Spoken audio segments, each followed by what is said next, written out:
knees straight up and they confessed their sins. और जब इन्होंने उद्धार का जो सुसमाचार था उनको बोला तो वो अपने आखिर में, जब बातचीत के आखिर में उन्होंने प्रार्थना की और परमेश्वर को स्वीकारा, जो पाप उन्होंने किए थे उसको मानकर अपने घुटने पे आके उन्होंने प्रार्थना की।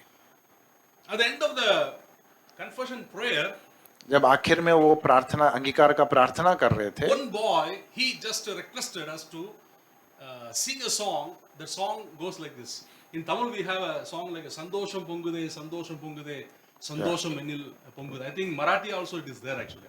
I have heard the same song sung here. And he was quoting one stanza that Valitappinan Tirindhen, I have gone astray from the way. So he was quoting that stanza because last week a Christian group came there and they were singing this song. This song also touched him and he remembered that song and he again confessed, I have gone astray from the way and today God has got me back. I am happy. So all the three were singing that song. It was totally unimaginable what's going on there actually. तो आखिर में जब बातचीत हो रही थी तो उनमें से एक लड़के ने गुजारिश की कि एक गाना गाए, हम कन्नड़ा में भी है वो, संतोषा हो कुत्ते, राइट। तो वो गाना गाने के लिए उन्होंने कहा, क्योंकि पिछले हफ्ते कोई ग्रुप आके वो गाना गा के गया और उसमें से एक स्टांसा जो कहता है मैं उस रास्ते से भटक गया था, और उन्होंने उसको फिर से गाने के लिए या फिर अंगीकार किया कि मैं रास्ता भटक गया था। My dears, we see and we read about and we have witnessed all through the history of mankind that the power of the gospel which can transform many lives, which has transformed many lives. हम लोग इतिहास में या फिर यीशु मसीह के जाने के बाद से हम लोग देखते जो सुसमाचार हम सुनाते वो कई सारे जीवनों को बदल चुका है, उसकी ताकत हमने जानी है। The gospel has transformed your life and my life too. ये सुसमाचार आपके और मेरे जीवन को बदला है। And we read in 1 Corinthians chapter 1 verse 18, पहला where कोरिन्थियों where Apostle Paul says, for the message of the cross is foolishness to those who are perishing, but to us who are being saved, it is the power of God. एक बार हिंदी में पढ़ लेंगे। पहला कोरिन्थियों 1 पहला Corinthians 18, chapter 1 verse 18. पहला कोरिन्थियों पहला अध्याय 18वां वचन।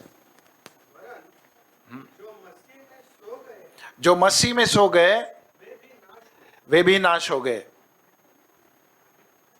18वां वचन, जो विनाश के मार्ग पर चलते हैं, जो विनाश के मार्ग पर चलते हैं वो क्रूस की शिक्षा को मूर्खता समझते हैं, वे क्रूस की शिक्षा को मूर्खता समझते हैं, किंतु हम लोगों के लिए जो मुक्ति का मार्ग पर चलते हैं, जो मुक्ति के मार्ग पे चलते वो परमेश्वर का सामर्थ्य है।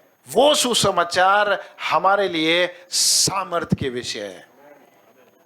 And that is why Apostle Paul, he says in Romans chapter 1 that I am not ashamed of the gospel of Christ. इसलिए पौल कहता है रोमियो में, मैं इस सुसमाचार के बारे में कभी लज्जा नहीं करूंगा, For it is the power of God unto salvation. क्योंकि ये परमेश्वर की ताकत है उद्धार के लिए। So we see that the gospel message has a power in itself. तो हम देखते हैं कि ये सुसमाचार में अपने आप में एक ताकत है।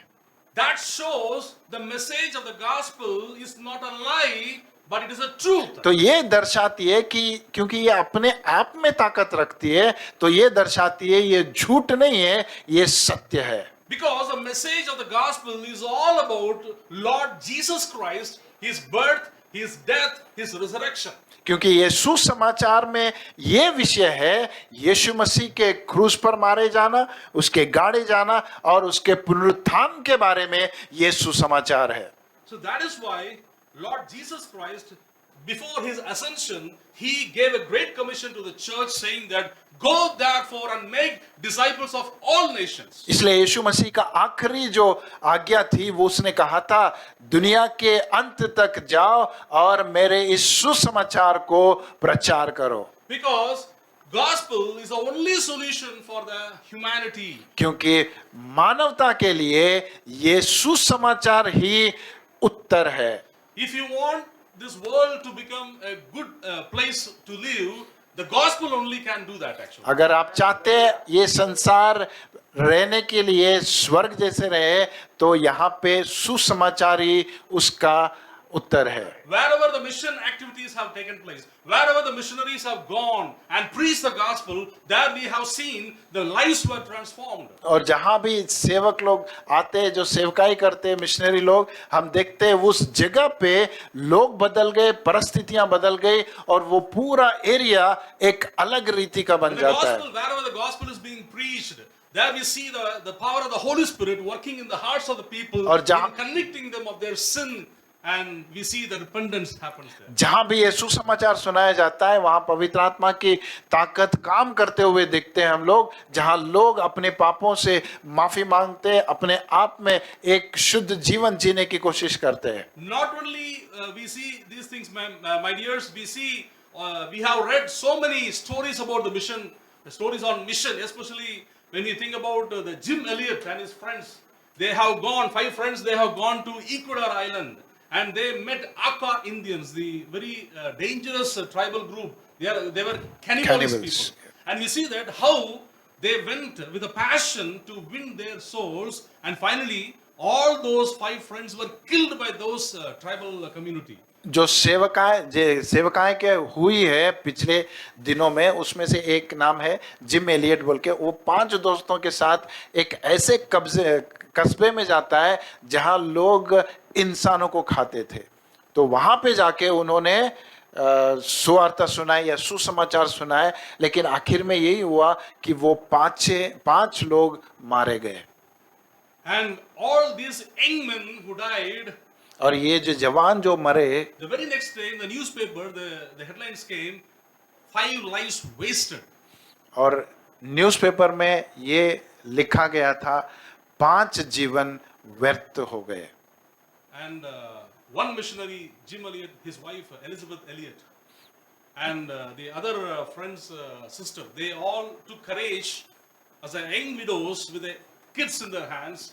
They took courage and they walked into the same tribal who killed all their husbands, and they lived with them, they helped them, and finally they were able to transform many lives, and finally the entire community of tribals, they accepted Lord Jesus Christ as their Lord and Savior.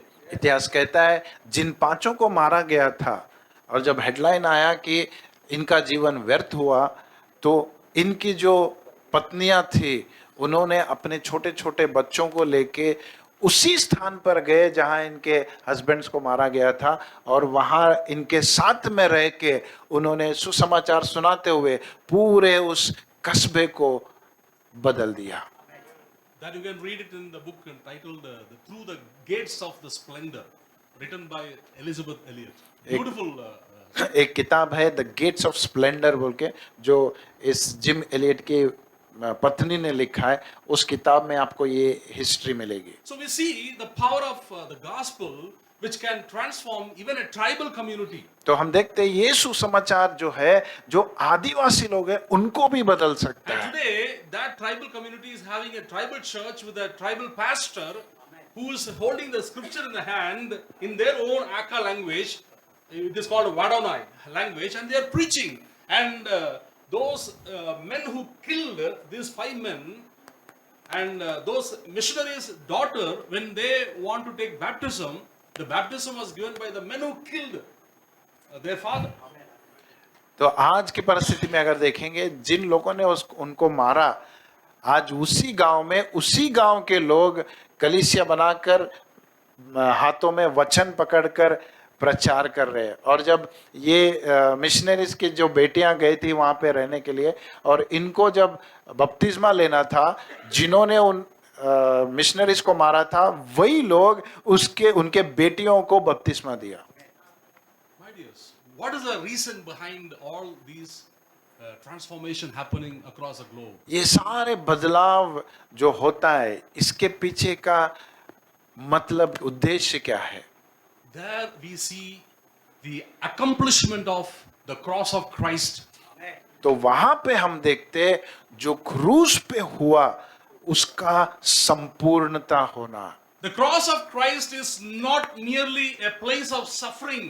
वो सिर्फ एक सताव का जगह नहीं है। It is a throne of victory where we see God has accomplished salvation of sinners. वो cruise वो जगह है जहां सिर्फ सताव नहीं है, बल्कि परमेश्वर अपने उद्देश्य को एक जय के रूप में घोषणा करते हुए हम देखते So हैं. not only the salvation of sinners, also we see God has revealed his glorious nature to mankind through वो the सिर्फ cross. पापियों का उद्धार वहां पे नहीं दिखता हमें, बल्कि परमेश्वर अपनी महिमा के स्वरूप को वहां पे दर्शाते हुए देखते हैं हम लोग. Not only God has made salvation of sinners and revealed his glorious nature, but also he has conquered evil forever. वहां पे सिर्फ पापियों का उद्धार नहीं हुआ, परमेश्वर की महिमा का प्रकटीकरण नहीं हुआ, बल्कि वहां पे हम देखते हैं Conquered evil forever. जो बुराई थी उसके ऊपर उसने जय पाया है. Yeah. So today we are going to see these three aspects. आज हम इस तीन चीजों को That देखेंगे. is the accomplishment of the cross of Christ. उस क्रूज पर परमेश्वर ने क्या संपूर्ण किया. Number one, the salvation of sinners. पहली बात पापियों का उद्धार. And number two, दूसरी बात God has revealed his glorious nature to mankind. उसने अपनी महिमा भरी उस स्वभाव को उस क्रूज पर दिखाया. And finally, he has conquered evil forever. तीसरी बात वो बुराई के ऊपर हमेशा के लिए जीत हासिल की. Coming to the first aspect, पहले विषय में the आएंगे, salvation of sinners. पापियों का उद्धार. Shall we read from the book of Romans, chapter 3, verse 23 to 26? Romeo उसका तीसरा अध्याय 23 से लेके 26 तक. रोमियो उसका तीसरा अध्याय 23 से लेके 26 तक. क्योंकि सब ने पाप किया और सब परमेश्वर की महिमा से वंचित हो गए हैं, परमेश्वर की कृपा से सब मुक्त में उस पाप मुक्ति के द्वारा धार्मिक ठहराए जाते हैं जो यीशु मसीह में प्राप्त होती है. परमेश्वर ने चाहा कि यीशु अपना रक्त बहाकर पाप का प्रायश्चित्त करे, जिसका फल विश्वास द्वारा प्राप्त होता है.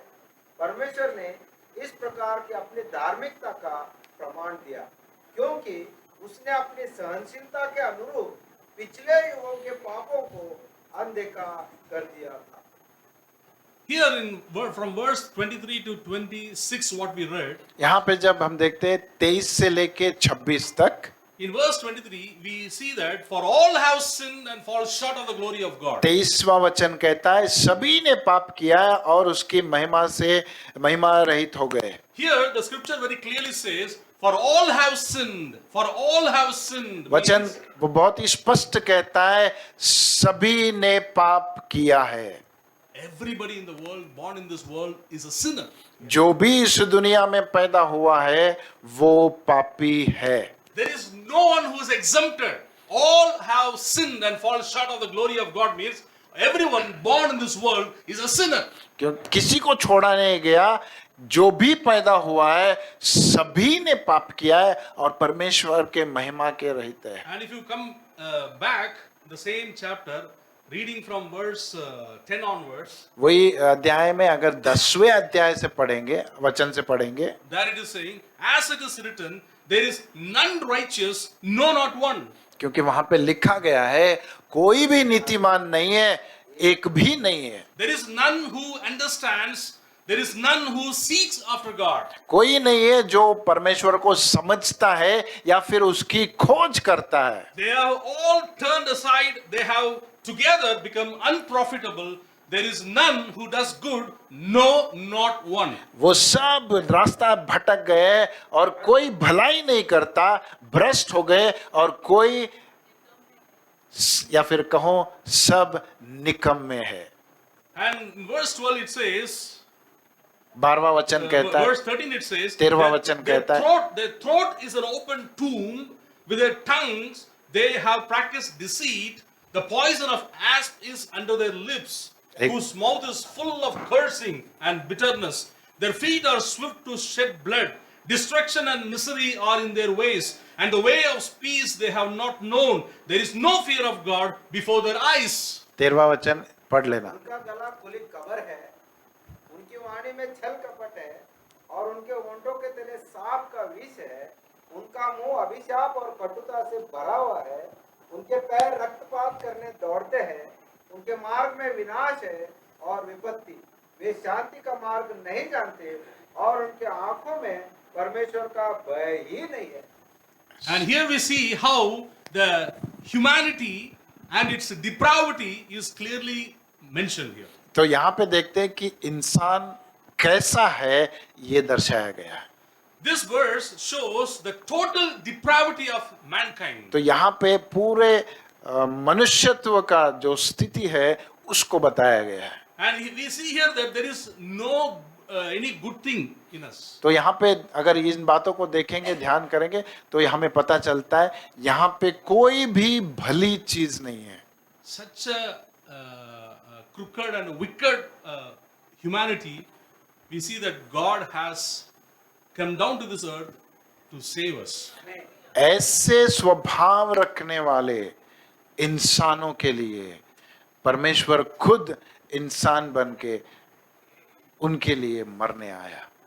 When you read 2 Peter chapter 2 verse 4, there we read like this. दूसरा पत्रस दूसरा अध्याय God- चौथा वचन, God did not spare the angels who sinned. वहां पे वचन कहता है देवदूत भी जो पाप किए परमेश्वर ने उनको भी नहीं छोड़ा। But here we see God has spared mankind. लेकिन यहाँ पे देखते हैं परमेश्वर ने हम पापी होते हुए भी हमको बचा के रखा। From Romans chapter 3 verse 23 to 26 to what we read, in verse 23 we see that the total depravity of mankind is clearly mentioned. तो 23वें वचन में हमने देखा वहां पे खुला लिखा है कि सभी ने पाप किया है। And verse 24 is, 24वां वचन, onwards when we read about salvation. We read about salvation and we also read about a different image of salvation. तो You can say. 24 के वचन से अगर हम पढ़ेंगे तो वहां से उद्धार के बारे में लिखा गया है और उद्धार के अलग अलग दृष्टिकोण के बारे में लिखा So है। here the salvation is explained in 4 powerful images. तो यहाँ पे उद्धार को 4 दृष्टिकोण में दिखाया गया है। We simply read a verse saying that Jesus Christ came to this world to save all sinners. हम हमेशा साधारण से बोलते हैं यीशु मसीह आया दुनिया में पापियों को बचाने के लिए, But that salvation itself has 4 powerful image. How did God saved you and me from His wrath? लेकिन उद्धार को समझना है तो इन 4 दृष्टिकोण से अगर समझेंगे तो हम समझ जाएंगे कि परमेश्वर ने हमें उद्धार कैसे दिया। Or if you break that word salvation into pieces, you will find 4 pieces, broken pieces, putting together, only you will get that beautiful letter called salvation. तो अगर उद्धार को ही हम ध्यान करेंगे, उस एक शब्द को अगर तोड़ के हम लोग ध्यान करेंगे, उनमें उसमें ही हमको 4 शब्द मिलते हैं जो मिलकर जुड़कर उद्धार बनता है। In verse 24 we see being justified freely by His grace through the redemption that is in Christ Jesus. Here we see 2 image of the salvation, that is justified. We have been justified freely by His grace, it says. तो एक बार पढ़ लेना 24।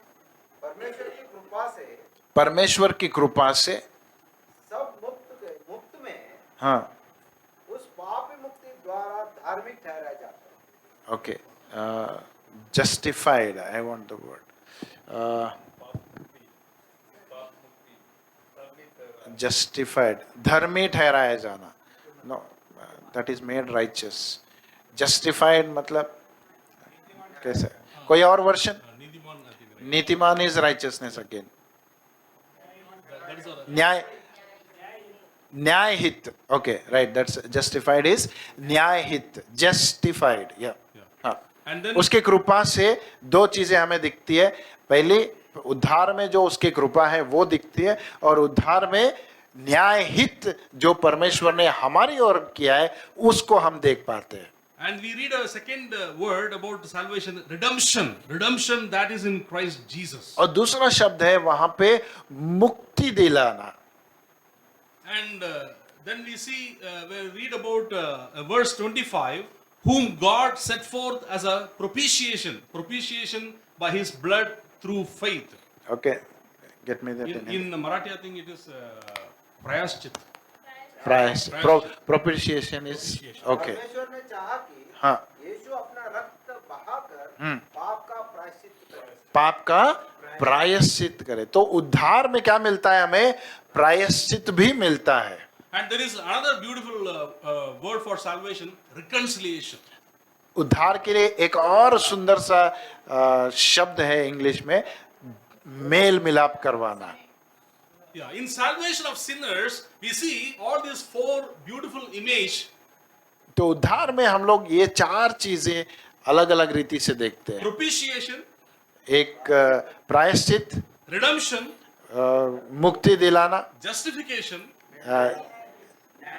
न्याय हित का होना and reconciliation. और mail मिलाप करना। So all these terms are involved when we simply say the word salvation. जब उद्धार बोलते हैं, वो उद्धार में ये चार चीजें हमें मिलती है। And all these things took place on the cross of Calvary when Lord Jesus Christ bore our sins. और ये चार चीजें उस क्रूस पर हुई जब यीशु मसीह हमारे लिए उस क्रूस पर जान दिया। Let us see one by one these four items in detail. ये चार चीजें हम थोड़ा डिटेल में देखेंगे।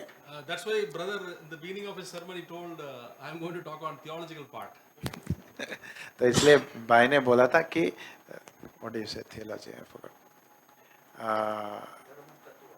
हाँ, जो तत्व विषय में बात करेंगे हम लोग। It should not be boring you. हाँ, बोर नहीं होना चाहिए। हाँ, Yeah. Let us come to the first part of the first image of salvation, propitiation. तो पहला जो दर्शाना है उद्धार का वो है प्रायश्चित। Propitiation spelling it goes like the PROPITIATION. हाँ, इसको हिंदी में नहीं बोल सकता, प्रोपिशिएशन है। हाँ, yes. Let us read Romans chapter 3 verse 25. Romeo 3 अध्याय 25वां वचन फिर से पढ़ेंगे। रोमियो 3 अध्याय 25वां वचन। हाँ, परमेश्वर ने उसके लहू के कारण एक ऐसा प्रायश्चित ठहराया जो विश्वास करने से कार्यकारी होता है कि जो पाप पहले किए गए और जिनकी परमेश्वर ने अपनी सहनशीलता से आनाकानी की उनके विषय में वह अपनी धार्मिकता प्रकट करे। Yes. So here we read that in verse 25, whom God set forth as a propitiation by his blood through faith to demonstrate his righteousness, because in his forbearance God has passed over the sins that were previously committed. So here we read परमेश्वर ने यीशु मसीह को उसके लहू बहाने के द्वारा एक प्रायश्चित को हमारे सामने रखा है। So what do you mean by this word propitiation? तो इस शब्द का प्रायश्चित का अर्थ क्या समझ में आता है? Prayashit, what do you mean in Marathi? Marathi में पश्चाताप, repentance, like When we have committed something wrong against someone, जब हम किसी के खिलाफ कुछ गलत किए हैं and their anger is burned against you, they are so annoyed and they were angry against you, और जब हम किसी के खिलाफ कुछ गलत किया और वो हमारे विरुद्ध इतना गुस्सा है, what you will try to do? आप क्या करने की कोशिश करते हो? We will try to calm them down, or we will try to appease them, or we will try to please them, or we will try to satisfy them so that their anger against us will come down. तो हम क्या करने their की anger will be quenched, or their anger will be satisfied. तो हम क्या करने की कोशिश करते हैं? ये उनको कैसे शांत कराए, उनको कैसे समाधान करे, ये बातों को सोचने लगते हैं हम लोग। And that is what we read here. God found that nobody can satisfy the anger of God, because in Romans chapter 1 verse 18 we read that the wrath of God is burning against all the unrighteousness of men.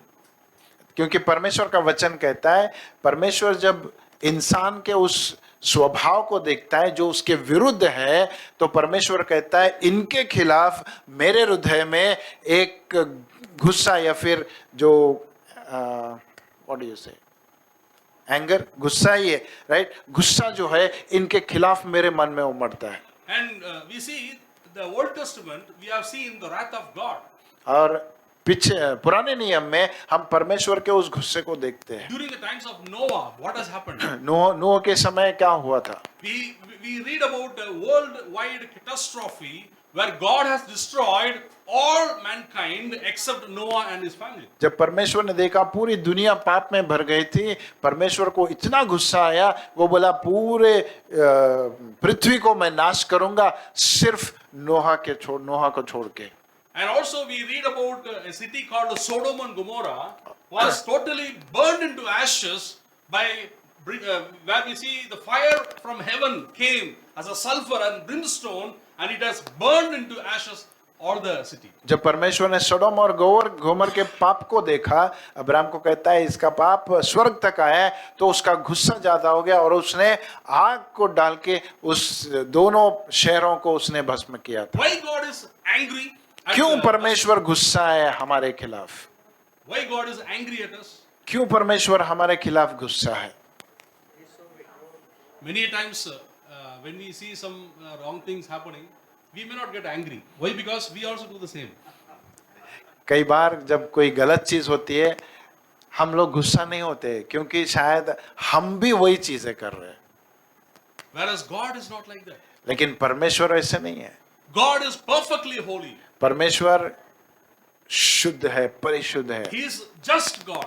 वो न्यायी परमेश्वर He है, is a righteous God. वो नीतिवान परमेश्वर He है। cannot ignore sin. He cannot tolerate sin. वो पाप को नकार नहीं सकता या फिर उसको स्वीकार नहीं कर If you सकता। read Habakkuk chapter 1 verse 13, हबक्कुक उसका पहला अध्याय 13वां वचन अगर where पढ़ेंगे we read about the attribute of God, God's holiness. तो वहां पे हम लोग परमेश्वर के उस शुद्धता के बारे में, परिशुद्धता के बारे में पढ़ते हैं। You are of purer eyes than to behold evil and cannot look on wickedness. वहां पे वचन कहता है परमेश्वर तू इतना शुद्ध है, तेरी आंखें बुराई को देख भी नहीं सकती। Our God is a holy and a righteous God. हमारा परमेश्वर परिशुद्ध और नीतिमान व्यक्ति है। If you look at the picture in heaven, अगर स्वर्ग के चित्र को देखेंगे, the angels, the holy angels who are ministering to God, ministering to God, and what has caught their attention is among the attributes of God, it is the holiness of God. जो स्वर्गदूत परमेश्वर की आराधना करते हैं, बाकी सब चीजों में एक चीज जो उन्हें आकर्षित करती है परमेश्वर के, कि वो इतना परिशुद्ध है। They continually worship the Lord, saying, "The holy, holy, holy is the Lord." इसीलिए God वो Almighty. हर हमेशा ये कहते हुए आराधना करते हैं, तू पवित्र पवित्र पवित्र है। Our God is a holy and a righteous God. He cannot tolerate sin. He cannot ignore sin like you and me. हमारा परमेश्वर पवित्र और नीतिमान परमेश्वर है, जो पाप को नकारेगा नहीं, ना ही स्वीकारेगा उसे। Sin must be punished. पाप को न्याय देना या फिर उसका दंड देना बनता ही And the है, wages of sin is death. और पाप का जो वेतन है वो मौत है। And the punishment of sin is nothing but the wrath of God, the anger of God. और पाप का जो दंड है वो ये है कि हम उसके गुस्से का सामना करें। That's what we call hell. Hell is all about. उसी को हम नरक कहते हैं। So sometimes people used to say that the hell is a place where there is no God. कुछ लोग कहते हैं नरक वो जगह है जहां परमेश्वर नहीं रहता। Hell is a place where the very presence of God is there. There they will be able to see only one attribute of God, God's wrath. God's anger is poured there actually. नरक में भी आप परमेश्वर की प्रसन्नता अनुभव कर सकते हैं, लेकिन वो प्रसन्नता कैसी होगी? उसके क्रोध की या फिर उसके गुस्से की प्रसन्नता होगी। To put it in simple words, salvation from what? We are saved from what? अगर साधारण रीति से कहेंगे, उद्धार हमें किससे मिला या फिर किन चीजों से मिला, तो वो है हमें उद्धार परमेश्वर के उस क्रोध से, उस गुस्से से मिला हमें। God has saved you and me from God. परमेश्वर ने आपको और मुझे अपने आप के क्रोध से बचाया। Jesus Christ has saved you and me from the wrath and justice of God. यीशु मसीह ने आपको और मुझे पिता के उस क्रोध से हमको बचाया। My dears, at the same time, our God is a loving God. He's a gracious God, merciful God, we read about. उसी समय जब हम कहते हैं परमेश्वर का क्रोध है या फिर गुस्सा है, उसी समय हम ये भी जानते हैं कि वो दयालु है, हम पे दया करने वाला परमेश्वर He है। desired to reconcile mankind with him. वो मनुष्य को फिर से अपने पास मेल मिलाप करने के लिए बुलाया था। When Adam and Eve sinned against God, जब आदम और हव्वा ने पाप किया, we see that God sent them away परमेश्वर ने उन्हें उस जगह से निकाल दिया, because God is holy and they cannot dwell anymore with God.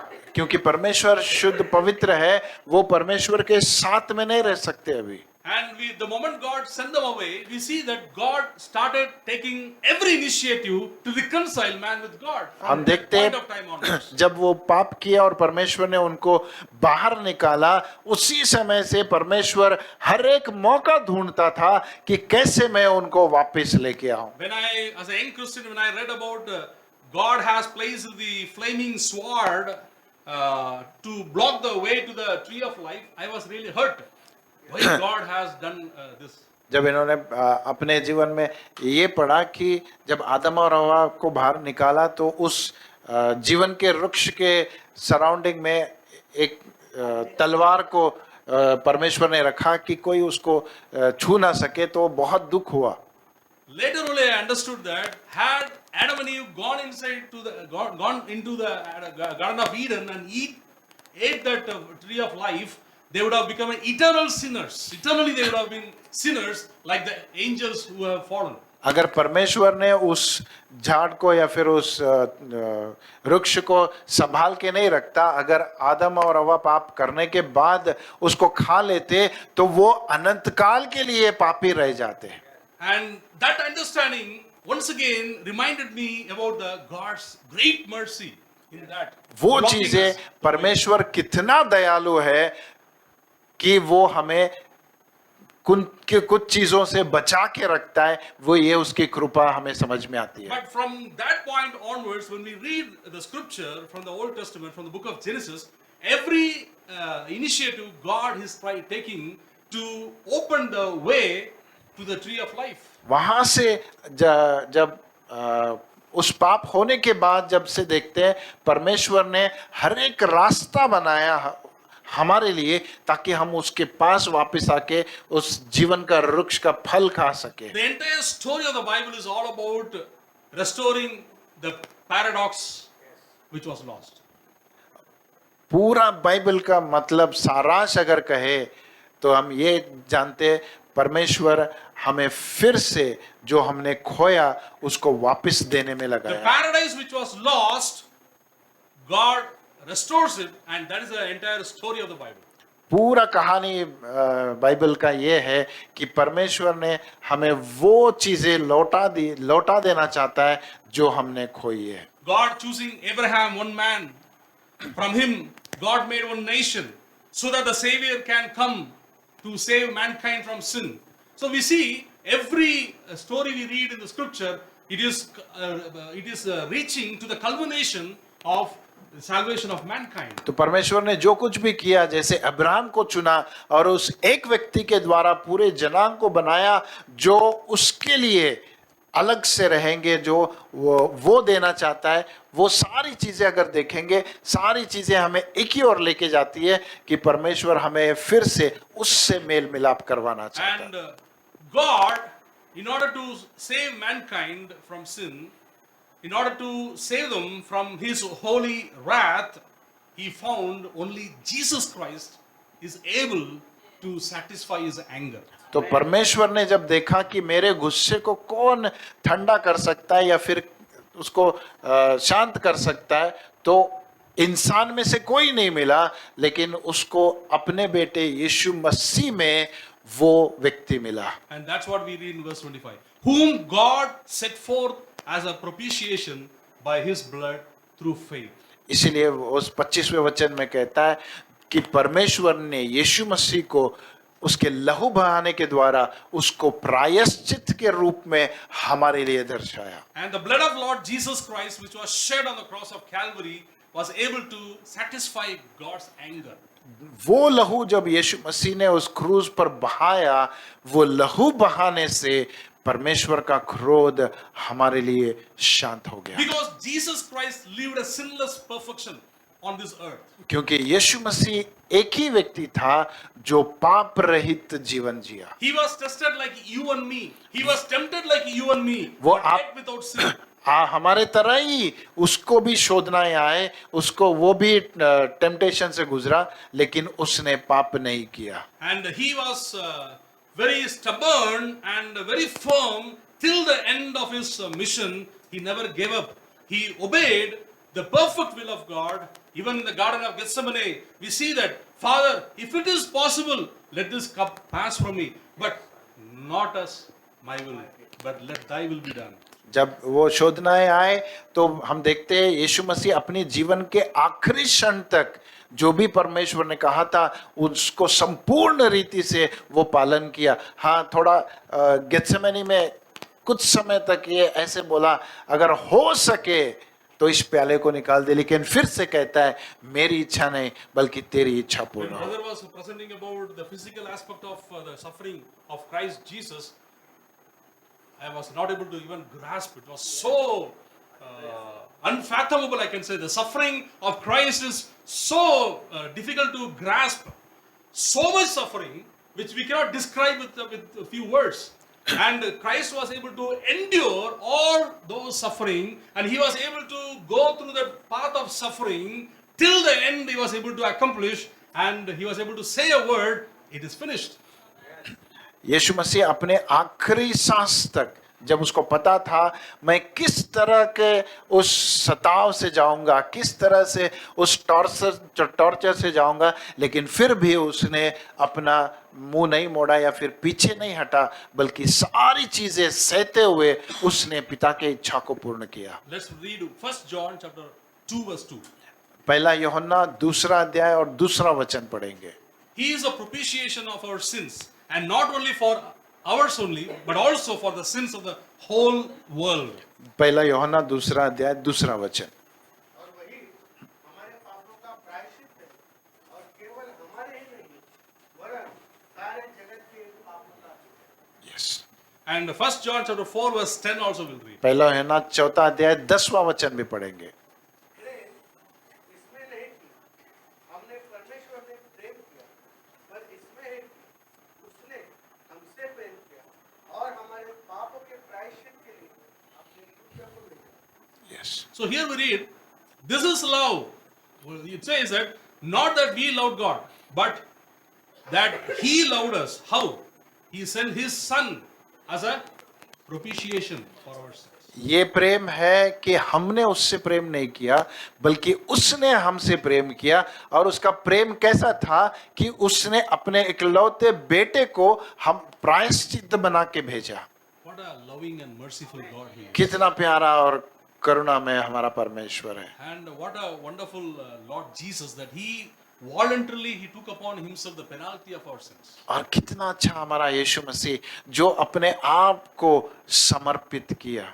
So in Habakkuk, when we read in Habakkuk 1:13, you are a purer eyes, you are of purer eyes than to behold evil, and cannot look on wickedness. This is the holiness of God, and that holy and a righteous God becoming sin for you and me, taking your sin and my sin upon Himself.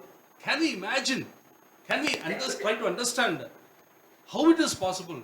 A holy and a righteous God becoming sin for us. जब हबक्कुक कहता है कि परमेश्वर के वो उसके स्वभाव क्या है कि वो इतना पवित्र है, बुराई को देख भी नहीं सकता, ऐसा परमेश्वर हमारे पापों को अपने आप पे लेके खुद पाप बन गया, ये हमारी सोच के बाहर है। My dears, it is not the pain or a suffering which made Lord Jesus Christ to stumble 3 times in the Garden of Gethsemane.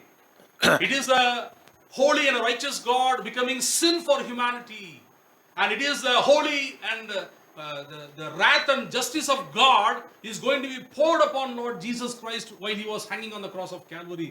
And that's what was bothering Lord Jesus Christ more than the physical suffering. जब यीशु मसीह ने प्रार्थना की कि ये प्याला अगर निकल जाए तो निकल जाए, तो ये वो अपने सताव को देख के नहीं प्रार्थना कर रहा था, बल्कि उसके सोच में ये थी कि परमेश्वर का जो क्रोध है, जब मैं पाप बन जाऊंगा, जो क्रोध मेरे पे आएगा, वो चीजें सोच के यीशु मसीह कह रहा था, पिता अगर हो सके तो इसको निकाल। Today morning during the worship session, brother was quoting one word.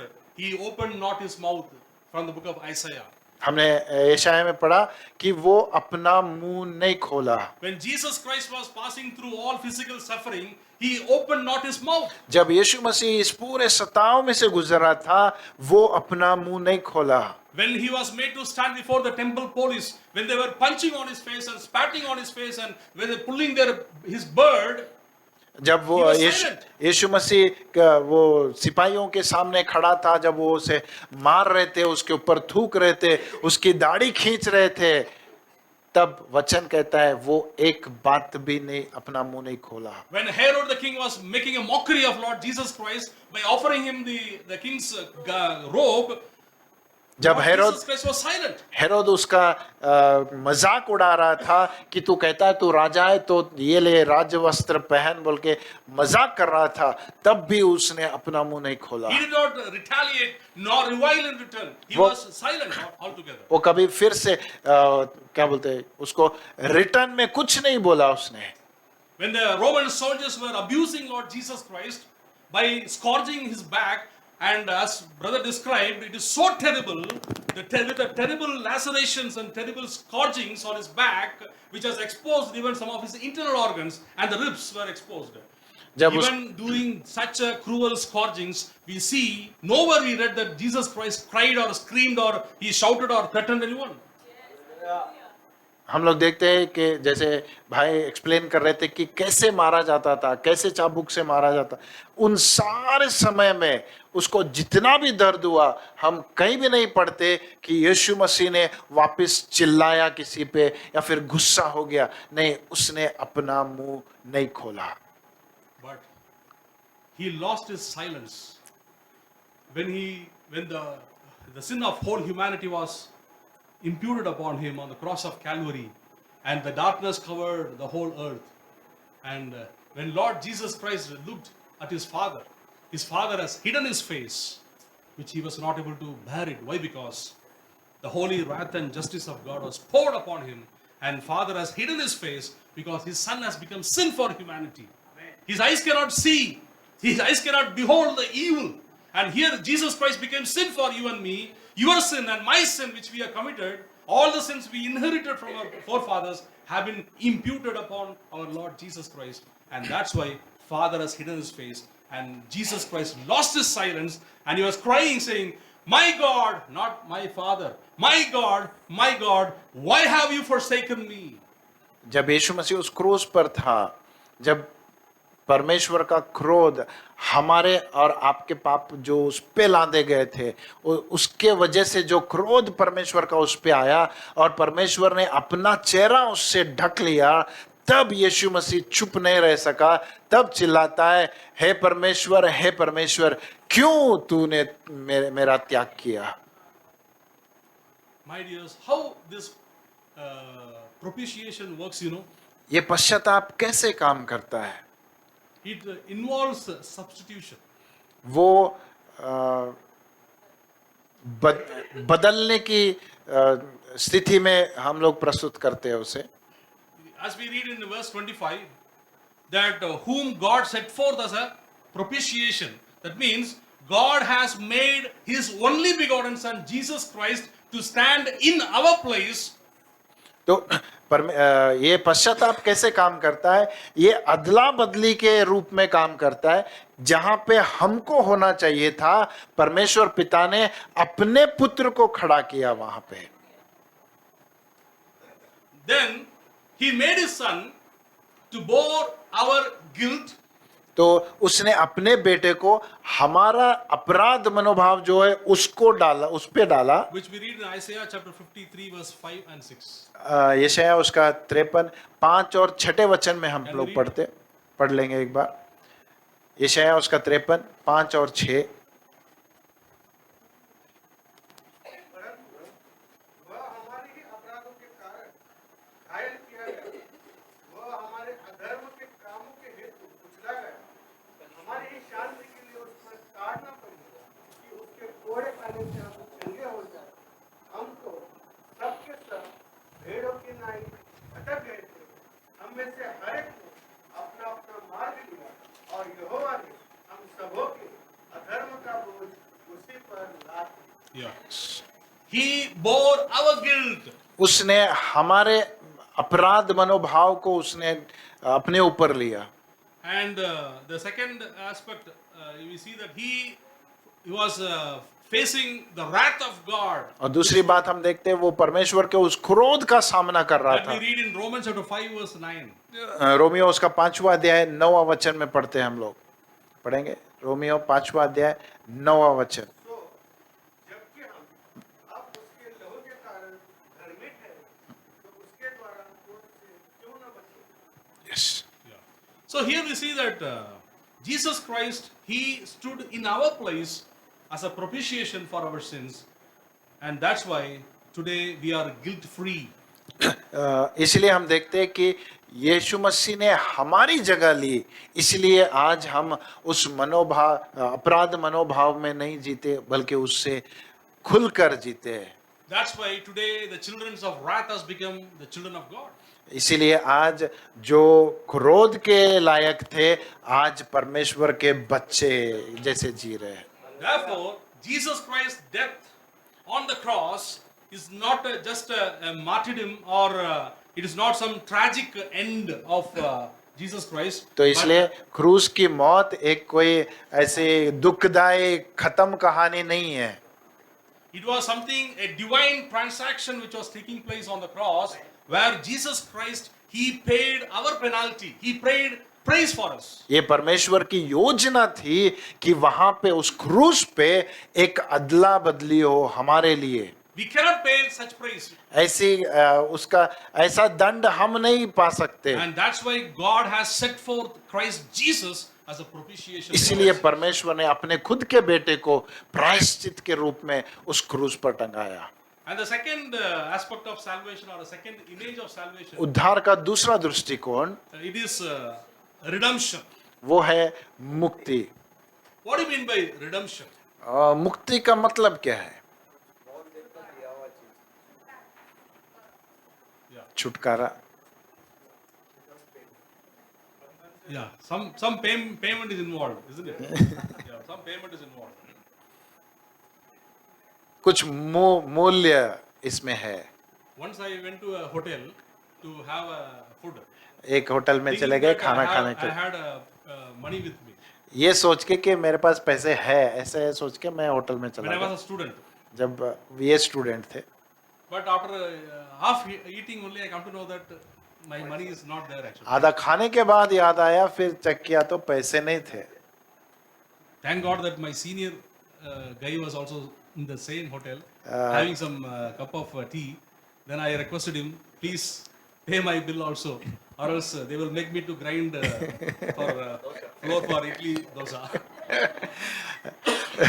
Right. लेकिन एक कोई सीनियर भी वहाँ पे साथ में बैठा था, तो इन्होंने रिक्वेस्ट किया मेरे लिए तो जो बिल है वो भर दे, वरना मुझे इडली डोसा का आटा पीसना पड़ेगा। Yeah. My dears, why redemption is necessary, for mankind?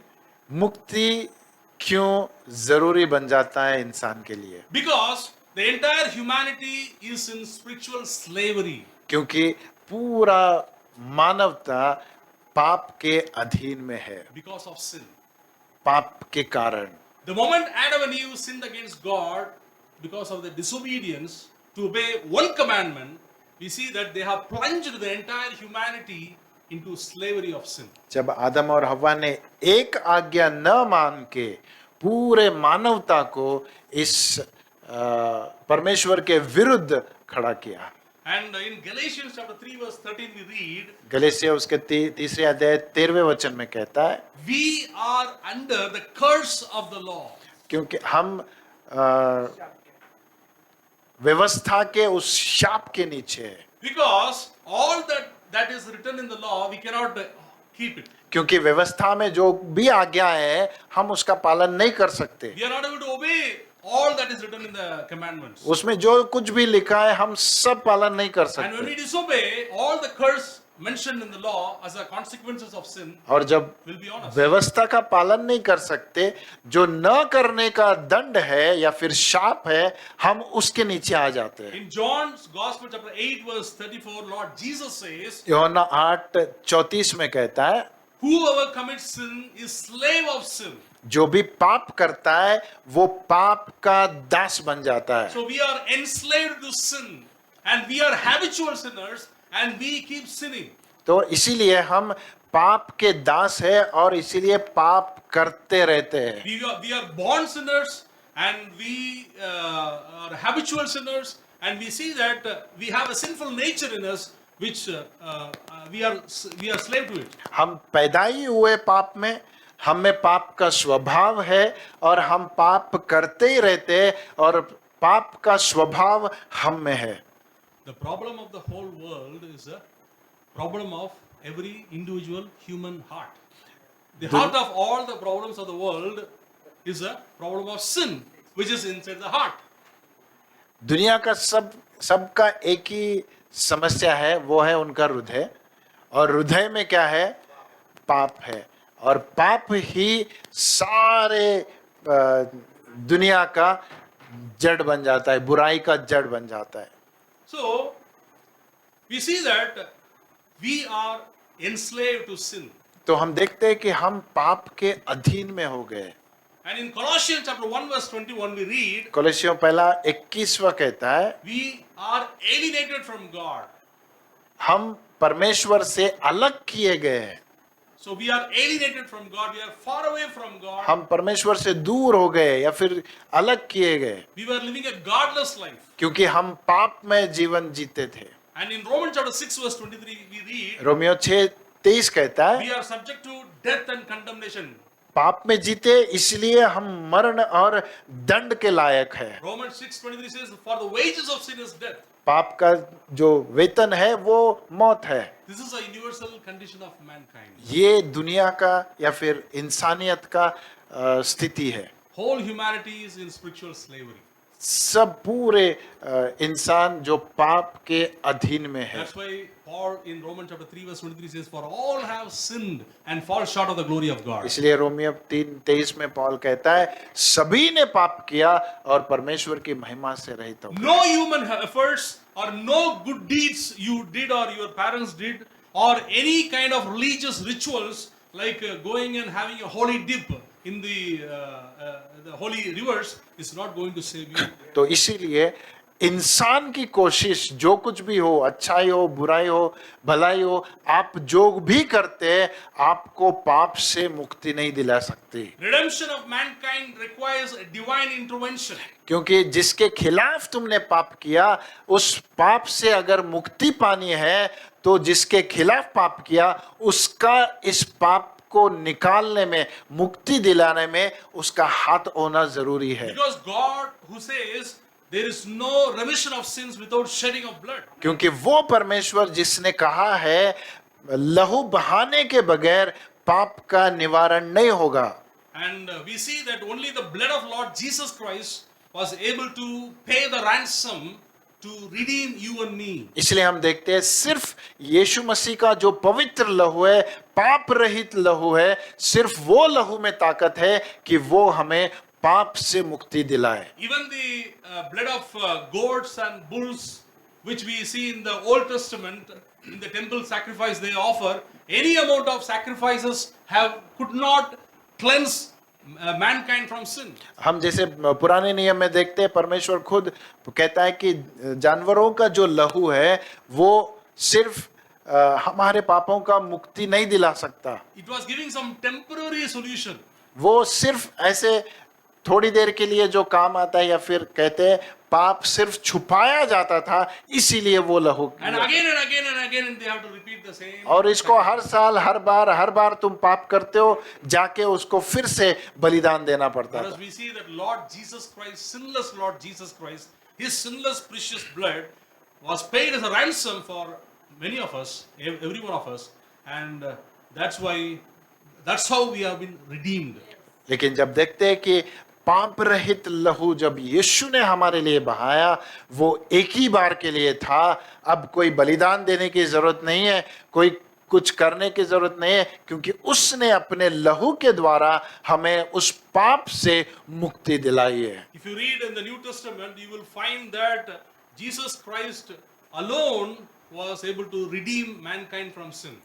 अगर वचन में पढ़ेंगे तो कहता है वचन, यीशु मसीह अकेला है वो व्यक्ति है जो इंसान को या फिर मनुष्यत्व को उस पाप से मुक्ति दिला सकता है। Whatever should stop, we can stop. No continue. Time to stop. Whenever you want to stop. At your wish. So let me quote some of the verses. Romans chapter 3 verse 23. Can anyone read? Romeo उसका 3रा अध्याय 23वां वचन। 24. 24 पे पढ़ना। हाँ 24। परंतु उसके अनुग्रह से उस छुटकारे के द्वारा जो मसीह यीशु में है, इससे तुम्हें धर्मी ठहराए जाए। So here we read that being justified freely by his grace through the redemption that is in Christ Jesus. क्या वर्ड था वो? न्याय हित जो हमें बनाया गया है, वो कैसे बनाया गया? यीशु मसीह के उस छुड़ाने के द्वारा हम न्याय हित बन गए। Yeah, God has justified you and me because of the redemption that was in Christ Jesus. यीशु मसीह में जो छुटकारा हमें मिला, जो मुक्ति हमें मिली, वो मुक्ति हमें न्याय हित बनाती है। And reading Ephesians chapter 1 verse 7, Ephesians chapter 1 verse 7, एफेसियों उसका पहला अध्याय 7वां वचन कहता है there we will find how this redemption we got. कि हमें ये मुक्ति कैसे मिली।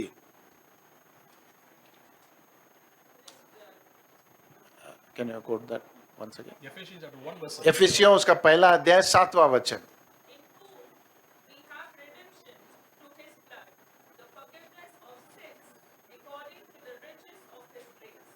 हिंदी में। हमको उसमें उसके लहू के द्वारा छुटकारा, हमको उसमें उसमें उसके लहू के द्वारा छुटकारा अर्थात अपराधों की क्षमा अपराधों की क्षमा उसके उस अनुग्रह के धन के अनुसार उसके उस अनुग्रह के धन के अनुसार मिली। हमें मिला। So it says beautifully, Paul writes here, in him we have redemption through his blood, the forgiveness of sins. उसके लहू में, उसके छुटकारे के द्वारा हमें अपने पापों से मुक्ति मिल And it गई। says beautifully, in accordance with the riches of God's grace. ये कैसे हुआ? परमेश्वर के उस ऐश्वर्य के करुणा या फिर कृपा के द्वारा, उसकी संपन्नता क्या, व्हाट इज दैट, संपन्नता के विषय में जब When देखेंगे उसके we द्वारा। say blood, जब हम कहते हैं लहू, when we say Jesus shed his precious blood, जब हम कहते हैं यीशु what do मसीह you ने mean अपना by that? लहू What we बहाया, understand when we say Jesus shed his precious तो blood? हमें क्या समझ में आता है कि यीशु मसीह ने अपना लहू बहाया? What is blood? What is there in लहू, the blood? लहू में क्या है? Life is in the blood. क्योंकि लहू में जीवन है। It is not mere spilling his blood on Yeah. the ground. ये ऐसा नहीं है It कि is उस giving his life. Jesus gave his life for you and me. उस क्रूस पर उसने सिर्फ अपना लहू ऐसे ही नहीं बहाया, वो अपनी जान दिया। जो लहू में जीवन है उसको बहाया उसने। And also another verse we can read, very beautiful verse, Colossians chapter 1 verse 13 and 14. कोलोसियों उसका पहला अध्याय 13 और 14। Where from Jesus Christ has redeemed you and me is well described here. यहाँ पे लिखा गया है किससे यीशु मसीह ने हमें छुटकारा दिया, मुक्ति दिलाई। 13 और 14, कोलोसियों पहला अध्याय 13 और 14। बयाठ है किसी को? त्याने आपल्याला हाँ, अंधाराच्या सत्तेतून काढून Yes. आपल्या प्रिय पुत्राच्या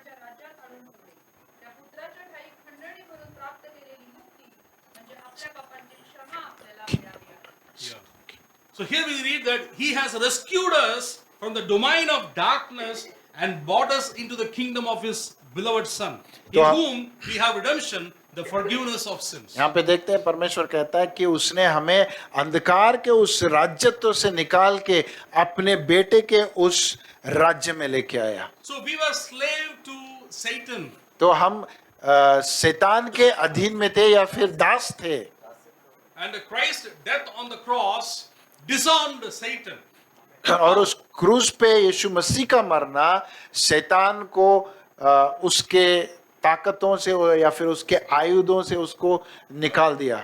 And he has rescued us from the domain of darkness and brought us into the kingdom of his beloved son. और उसने अंधकार के उस राज्यत्व से अपने बेटे के साथ हमें मिला दिया। My dears, for the people of the world, they may look at Lord Jesus Christ suffering, torn and bleeding with the crown of thorns, unable to carry the cross, stumbled and fell several times, and finally he was crucified on the cross. It's only the picture the world has got.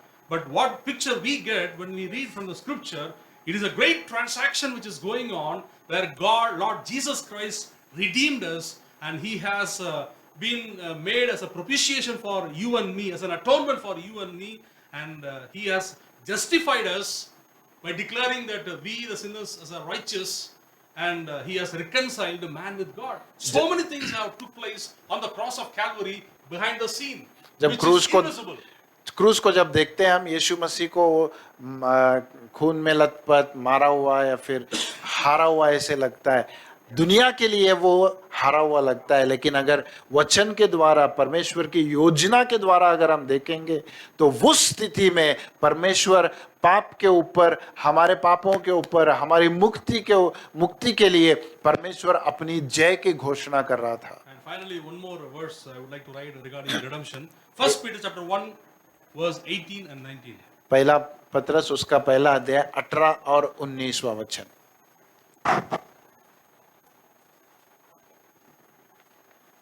क्योंकि तुम जानते हो तुम्हारा निकम्मा चाल चला जो बाप दादाओं से चला आता है, इससे तुम्हारा छुटकारा चांदी सोना अर्थात नाशवान वस्तु के द्वारा नहीं हुआ, पर निर्दोष और निष्कलंक नियमित अर्थात मसीह के बहुमूल्य लहू के द्वारा हुआ। Yes. Yes, my dears, we have been redeemed with the blood of Lord Jesus Christ, not with the silver and gold. हम चाहे सोना चांदी से हमें मुक्ति नहीं मिली, हमें मुक्ति उस यीशु मसीह के पाप रहित लहू से मिली है। So cross is a place where redemption was accomplished.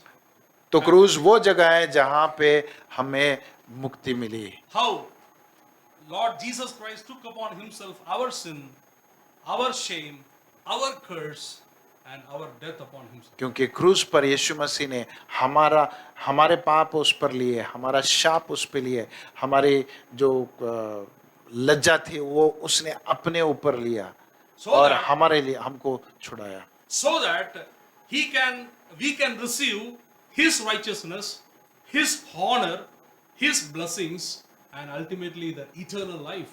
ताकि हम जब वो हमारे पाप शाप और हमारे लज्जा पूरी उसने अपने ऊपर ली, क्यों? ताकि वो अपनी नीतिमत्व या फिर अपनी परिशुद्धता, पवित्रता और उसका छुटकारा वो हमें दे सके और आखिर में नित्य जीवन वो हमें दे सके। So cross is not just a symbol of suffering.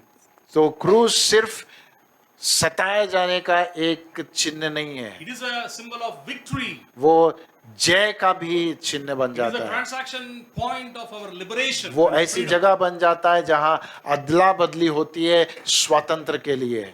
So that is why the scripture is encouraging us to always to live with this insight about the redemption what we have received. तो इसलिए वचन जब पढ़ते हैं तो हमें ये सीखना चाहिए कि छुटकारा हमें कैसे मिला है। So that is why the scripture is encouraging us in 1 Corinthians chapter 6 verse 19 to 20. When you read there, it will say that you have to glorify God through your bodies, in your तो body. इसलिए पहला कोरिन्थियों 6:19 से लेके अगर पढ़ेंगे तो वहां पे वचन ये सिखाता है हमें कि हम अपने देह के द्वारा भी परमेश्वर की महिमा करें। And in Titus chapter 2 verse 14, it encourages every believer to live a holy life. Titus उसका दूसरा अध्याय 14 वचन में कहता है कि हम अपने जीवनों को परिशुद्ध जीवन ऐसे जिए। And the redemption what we have received is not 100%. Still we are having the sinful nature in us. And when Christ is going to come at the end, the final second coming of Lord Jesus Christ, we are going to be fully redeemed. We are going to be fully redeemed from the very presence of sin. ये छुटकारा जो है ये एक स्तर तक हमें परमेश्वर ने दिया है ताकि वो जब आएगा तो हम इस छुटकारे को संपूर्ण रीति से अनुभव करेंगे। So 100% redemption we are going to experience at the second coming of Lord Jesus Christ, where we will be totally freed from this sinful world, from the sinful nature and from the sinful presence. पूर्ण छुटकारा या फिर पूर्ण मुक्ति हमें तब मिलेगी जब यीशु मसीह वापस हमको लेने आएगा, जब हम इस दुनिया के उस पाप से अलग किए जाएंगे और उसके लिए That जिएंगे। is why the scripture is encouraging you and me to live a righteous life, to live a holy life. इसलिए परमेश्वर का वचन हमें उत्तेजन करता है कि हम नीतिमान और पवित्र जीवन जिए। Leonard Ravenhill, a great preacher, एक सेवक है जिसका नाम Leonard Ravenhill, लेनॉर्ड रेवेनहिल बोल के, he says, our life on this earth is a dressing room for eternity. हमारा जीवन इस दुनिया में तैयार होने की जगह है स्वर्ग जाने के लिए। So we are preparing ourselves day by day to inherit the eternity. We are going to inherit the eternity. We are going to dwell with the Lord forever and ever.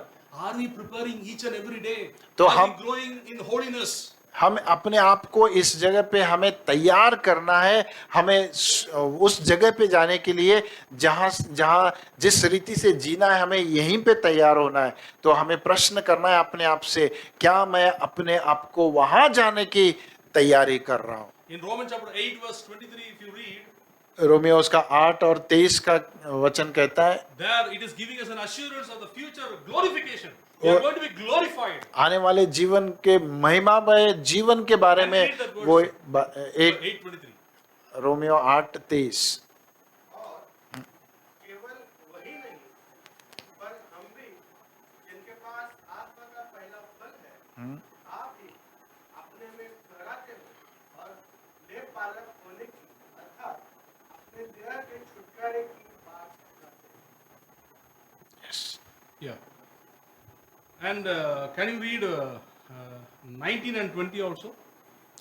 Same Romans 8, Same Romans chapter 8 verse 19 and 20. Romeo 8 19 और 20। हाँ। क्योंकि सृष्टि बड़ी आशा भरे दृष्टि से परमेश्वर के पुत्रों के प्रकट होने की बात हो रही है। यस, क्योंकि सृष्टि अपनी इच्छा से नहीं पर अधीन करने वाले की ओर से व्यर्थता के अधीन इस आशा से की गई है। Yeah. So here it is talking about the future final redemption which is going to take place, तो यहाँ पे हम उस आखिरी मुक्ति के बारे में पढ़ रहे हैं where the creation itself is going to be redeemed and restored. जहाँ नेचर खुद अपने मुक्ति के बारे में बात कर रहा है। And if you read Revelation chapter 21 verse 3 to 4, there we will see how our Lord Jesus Christ is going to come back and he is going to redeem us fully for himself. Revelation Revelation chapter 21 verse 3 and 4. Revelation 21 हाँ 3 और 4। फिर मैंने सिंहासन में किसी को ऊंचे शब्द से यह कहते सुना कि देख परमेश्वर का डेरा मनुष्य के बीच में है, वह उनके साथ डेरा करेगा और वे उसके लोग होंगे और परमेश्वर आप उनके साथ रहेगा और उनका परमेश्वर होगा और वह उनकी आंखों से सब अशुद्ध पोंछ डालेगा और इसके बाद मृत्यु न रहेगी और न शोक न विलाप न पीड़ा रहेगी, पहली बातें जाती रहेंगी। Yes, My dears, what a beautiful picture we have here. यहाँ पे हम लोग आने वाले समय के उस सुंदर से चित्र को देख रहे हैं। Let us fix our eyes upon this future glory, what we are going to inherit, and let us live this present life. हम जब अभी जी रहे हैं तो अपने जीवन को इस जीवन पे लक्ष्य न देते हुए उस चित्र को देखें जो परमेश्वर हमारे लिए तैयार करके रखा है। Many great clouds of witness we have, like Enoch walked with God for 300 years on this sinful earth. हमें कई सारे गवाह है जो ये दर्शाते कि लोग परमेश्वर के साथ चले। इनोक उनमें से एक है जो 300 साल परमेश्वर के साथ चला। When the whole world went wrong, there was one man God found, Noah, who was having a loyal heart before जो God. जब पूरी दुनिया गलत हो गई, परमेश्वर को एक व्यक्ति मिला, नोहा, जिसका मन परमेश्वर की नजर में सही था। And there we saw that God was able to challenge Satan for this one man called Job, and we see that Job was a man had a heart of integrity and honesty. Even when he lost everything, he was still able to say, "Blessed be the name of the Lord." जब परमेश्वर योब को देखा तो शैतान को भी उसने सवाल किया और बोला, ये आदमी, ये ऐसा व्यक्ति है जिसके अंदर तुम्हें कोई गलत चीज नहीं मिलेगी। And also we see Daniel, who was able to determine in his heart not to defile himself with the king's delicacies. और दानियल को जब देखते हैं तो उसमें ऐसा व्यक्ति मिला परमेश्वर को जो ये कहता था, राजा के उस भोग में मैं सहभागी नहीं बनूंगा। An young man called Joseph was able to say this word in the land of Egypt when Potiphar's wife was trying to seduce him. He was able to say, "How can I do this great wickedness and sin against God?" जब Joseph को पोतीफर के उस बीवी ने फंसाने की कोशिश की तो जोसेफ कहता है, ये बुरा काम मैं परमेश्वर के खिलाफ कैसे कर सकता हूँ? Because we don't belong to this world. क्योंकि हम इस दुनिया के नहीं हैं, We belong to God. हम परमेश्वर के हैं। We are the children of God. हम परमेश्वर के बच्चे हैं, Children of righteousness, children of light. नीतिमान के बच्चे, उज्याले के बच्चे हैं। And if you read Romans chapter 6, the entire book chapter is encouraging us to die to sin and live for Christ, live for righteousness. Romeo का पूरा छठा अध्याय अगर पढ़ेंगे तो वो छठा अध्याय हमें ये सिखाता है, पाप के लिए मरे और यीशु मसीह के लिए पवित्र जीवन जिए। Because God has redeemed you and me by shedding His precious blood. क्योंकि- You have been redeemed. We need to reckon this fact. We need to remind ourselves this fact that we have been redeemed from sin. No more slave to sin. No more slave to Satan. No more slave to the dark world. क्योंकि परमेश्वर ने यीशु मसीह ने अपना लहू बहा के तुम्हें और मुझे छुटकारा दिया। हम पाप के अधीन नहीं है, किसी बुराई के अधीन नहीं है, बल्कि उसमें हमें पाप से छुटकारा मिला है। Jesus paid a price. He paid by giving His life and He rescued you and me. यीशु मसीह ने अपनी जान दे के, मूल्य दे के उसने हमें छुटकारा दिया है। So this is all about redemption. तो ये मुक्ति के बारे में, छुटकारे के बारे में। Let me stop here.